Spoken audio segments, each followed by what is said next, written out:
Hello అండి, welcome back to our channel.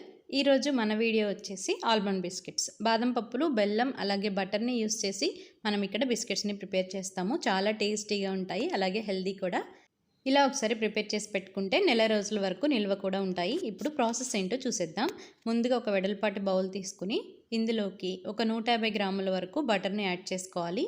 నేను ఇక్కడ హోమ్ మేడ్ బటర్ యూస్ చేస్తున్నాను. నార్మల్గా మనకి బయట అవైలబుల్గా ఉండే బటర్ని అయినా యూస్ చేయొచ్చు. ఇందులో 100 గ్రాముల వరకు బెల్లం పౌడర్ని యాడ్ చేసి బెల్లం బటర్ రెండు కూడా బాగా కరిగేంత వరకు బాగా కలిసిపోయేలాగా బాగా మిక్స్ చేసుకోవాలి. ఒక 5 నుంచి 10 నిమిషాలు టైం పడుతుంది. బెల్లం బటర్ బాగా మిక్స్ అయితే మనకి బిస్కెట్స్ కూడా చాలా మంచి టేస్ట్ వస్తాయి. ఇలా బాగా మిక్స్ చేసుకున్న తర్వాత ఇందులోకి 2 కప్పుల వరకు గోధుమ పిండి కానీ మైదా పిండిని కానీ యాడ్ చేసుకోండి. నేను ఇక్కడ గోధుమ పిండిని యాడ్ చేశాను. ఇందులోనే రుచికి సరిపడా కొద్దిగా సాల్ట్, అలాగే బాదం పప్పుల్ని కచ్చాపచ్చిగా గ్రైండ్ చేసుకుని యాడ్ చేసుకోండి. ఇందులోనే ఒక టీ స్పూన్ వరకు బేకింగ్ సోడాని కూడా యాడ్ చేసుకుని స్పూన్తో 2-3 నిమిషాల పాటు బాగా మిక్స్ చేసుకోండి. ఇప్పుడు స్పూన్ తీసేసి చేత్తో బాగా కలిసేటట్టు చపాతీ పిండిలా అయ్యే వరకు బాగా కలుపుకొని పక్కన పెట్టుకోవాలి.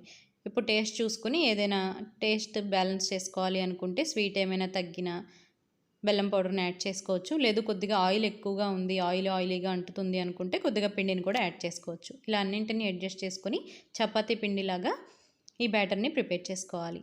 ఇప్పుడు చిన్న చిన్న బాల్ సైజులో ఉండలను తీసేసుకుని వీడియోలో చూపిస్తున్న షేప్లోకి కన్వర్ట్ చేసుకుని పైన కొద్దిగా బాదం పప్పులతో గార్నిష్ చేసుకొని ప్రీహీట్ చేసిన ప్యాన్ మీద ఒక ప్లేట్లోకి ఇలా పేపర్ ఏదైనా వేసేసి దాని మీద ఈ బిస్కెట్స్ని అరేంజ్ చేసేసి 20 to 25 మినిట్స్ పాటు మీడియం ఫ్లేమ్లో పెట్టి బేక్ చేసుకుంటే మనకి ఆల్మండ్ బిస్కెట్స్ రెడీ అయిపోతాయి. ఈ షేపే కాదు, మనకి నచ్చిన ఏ షేప్లో అయినా సరే ఈ బిస్కెట్స్ని ప్రిపేర్ చేసుకోవచ్చు.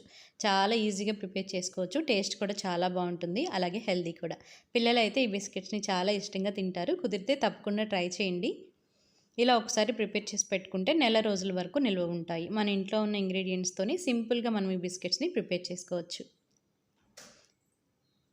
ఈ వీడియో కనుక మీకు నచ్చితే ఒక చిన్న లైక్ చేసి సబ్స్క్రైబ్ చేసుకోండి. Thank you for watching.